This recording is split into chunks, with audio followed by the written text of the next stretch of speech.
I'm in a 200,000 click challenge. Now, I would never, and I have never begged for viewers, never. And I'm not doing it now. I don't care.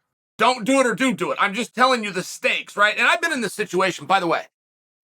I used to fight in Bodog. I got great memories. Bodog, oh, just wonderful memories. But they had an announcer. And the announcer was like a rock and roll star. Her name was Biff. B-I-F-F. And I can't remember if she had a last name. Biff. Had the look, it's kind of heavy metal. She had the tattoos. Really nice person. But they put her as the announcer. And so you've got this rock and roll singer that's supposed to have a level of fame, and Bodog did MMA, and they did gambling, and they also did rock and roll, whether you knew that or not. And so anyway, they thought there was a way to integrate it, and they bring Biff to the ring, and every time Biff would come to the ring, she would beg the audience to cheer. You could hear them get quieter. They were getting annoyed. She would come out and go, "Oh, come on, is that all you got? I want to hear you. Come on, Vancouver." And it would get quieter. It's just annoying. It was really annoying to beg for listeners. And you want to know when I was influenced on this, guys? The 8th grade. In the 8th grade, for me, is when they moved David Letterman head-to-head with Jay Leno. 11:30 versus 11:30. CBS versus NBC. And Letterman was telling people, if you're here, don't change the channel. And he'd make jokes and he'd make it part of it. And CBS is coming and NBC's coming. And they went to Jay Leno. And Jay Leno said, "I'm not going to ask anybody to stay. I think that the people should go to whatever show's better. So I'm going to try to have a better show than Dave. But if I don't, I would understand why people went and watched his instead." And I always appreciated that. And I realize there's not a lot of sincerity there, right? Like Dave's got a PR gal that had him say one thing, and Leno's got a PR person that had him say another thing. I get that. But I appreciate it, and I took it with me. So when I tell you that I won't ask you I won't, but I'm having a beef right now, my partner Ryan, and here's what it is. Ryan doesn't like, and he doesn't see how it fits for me to go and have a beef or a vendetta and use this platform to take it out on random folks. He said, "Look, I used to get it when you fought." He said, "You were great at doing it, Chael, but you'd also back it up. You'd go in there and you would give them an opportunity to answer for it, or you would prove why you had the right to say it, that you were right." But this is how this would culminate. It's called a receipt. It's how you give the receipt. It's how you pay off the audience who came along. He said, "You don't have those now, and you're picking some pretty weird beefs." And it was specifically had to do with Andrew Huberman. And Ryan just said, "Man, I don't get it. I don't really know what you guys are arguing about." He's not firing back. You got a one-way channel coming, and you're picking things apart. He said, "And you're about to get sued." That's what he says to me. Well, Ryan's a smart guy, happens to be a doctor, so I listened to him.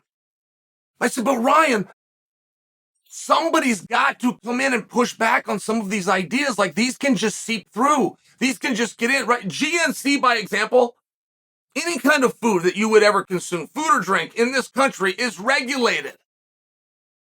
That's not. It's called supplements. Supplements are not regulated.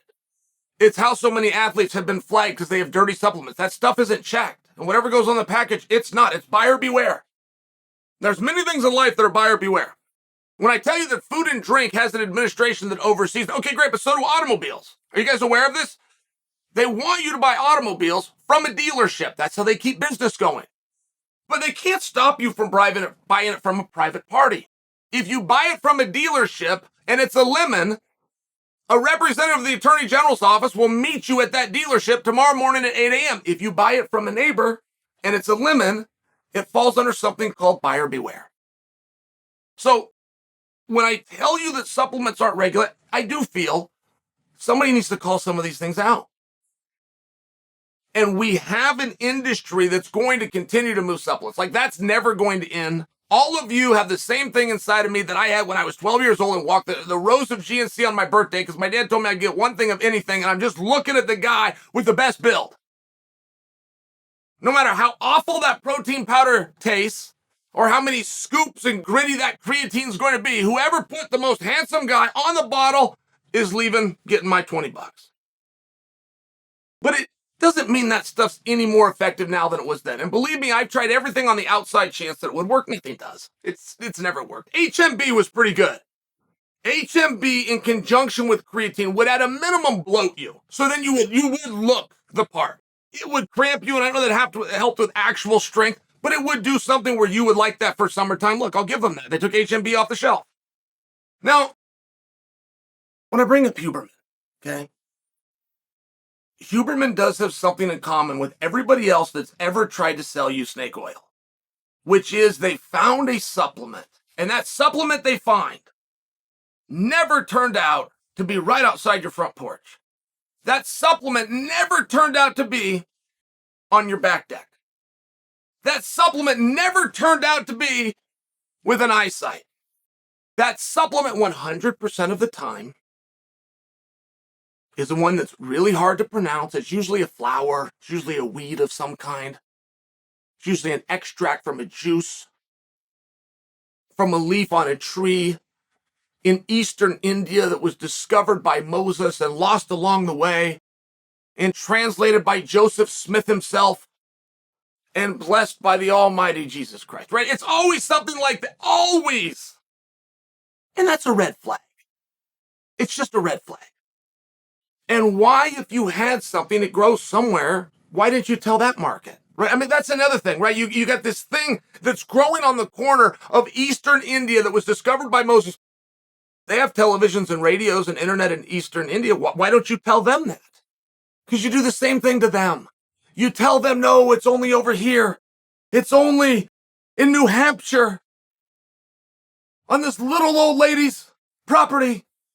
And the little old lady's senile and she's got a guard dog and the dog guard will bite. But if you can come in at the right time when the guard dog's sleeping, you can get just enough.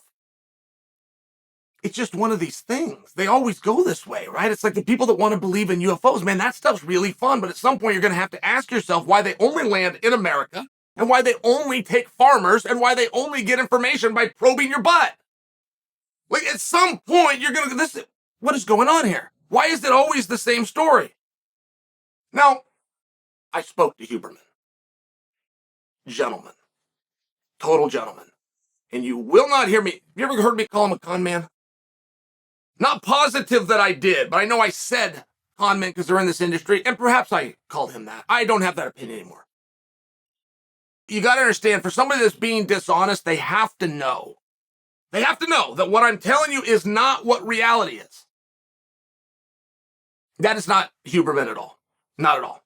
He firmly believes in some of these studies. So we had a very meaningful back and forth. And just to really clarify things, I spoke to the representative for Huberman. It wasn't him himself, but he was willing to get on the phone, and I appreciated that. I respect it.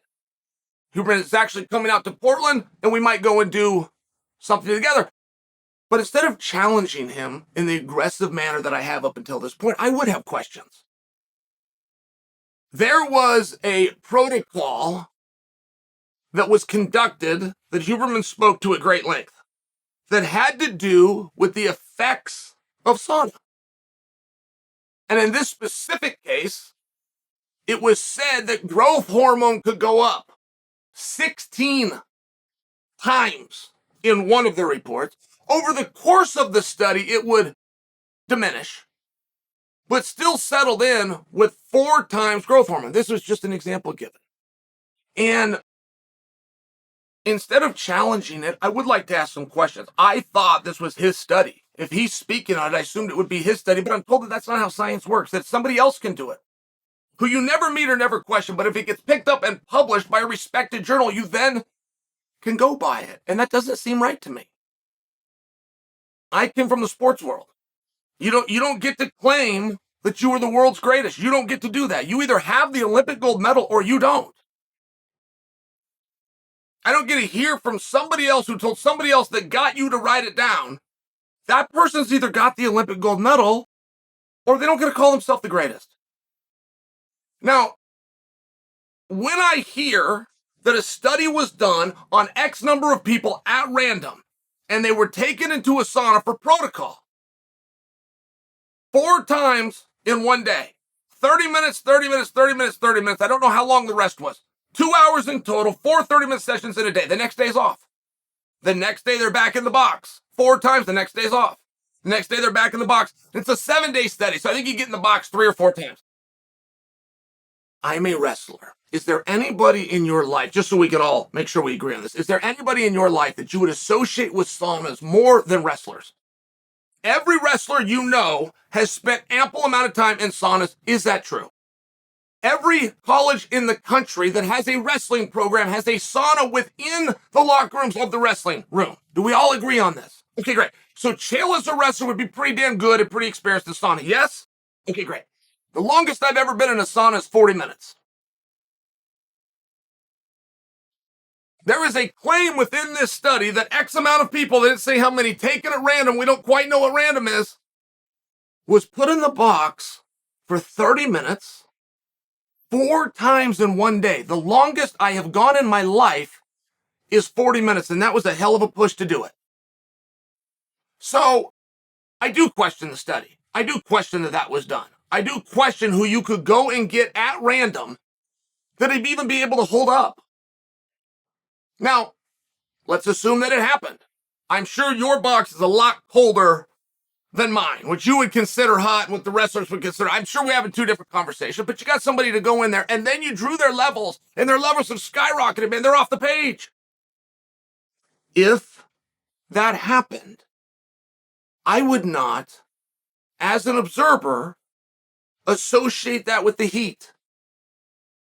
If I was associating things with heat, then everybody that went on vacation would have growth hormone that goes through the roof because people only vacation in warmer areas. What I would assume is that your levels were affected by dehydration. That would be a lot more reasonable for me. I don't have evidence of this. I'm just suggesting with you, if Huberman and I got to tell you, he gained my respect. He did. He believed those studies. He believes what he's telling you. It's not a lie. I got to take all that stuff back. It's not a lie. But I would think that there is a naiveness. You're hearing a lot of conversations right now, right? There's another protocol that can quadruple your testosterone. You are hearing arguments right now about people who competed in sports as men and they're now competing as women. And the difference there is not 4-fold in testosterone. It's 2. To explain to you 4-fold, whatever my testosterone is, if it was 4 times what it is, I would be competitive with a horse.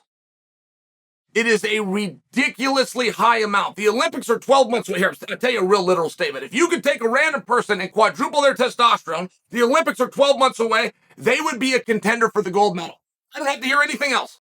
I don't have to hear how old they are, what the sport is. I don't have to hear anything else. It is that big of ramifications.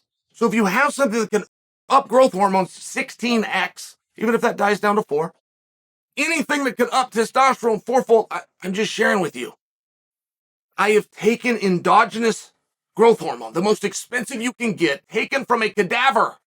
I have done the same with testosterone, the finest that you can get. I have never doubled my test. I've never doubled my growth. That's taking endogenous test and growth. So if there's a protocol out there that could do it, or if I wanted to see that and I wanted to be surprised and I wanted to challenge it, and I did challenge it, and I did get a little further than most. I did get to the fact that it wasn't conducted by him. In fact, we don't even know who conducted it. It got posted in a journal, and we know the people that do the journal, and it's respected. Well, we're having a very different conversation right now. We're having a very, very different conversation. And I've had Ryan, and I've had many of you push back in the comment section.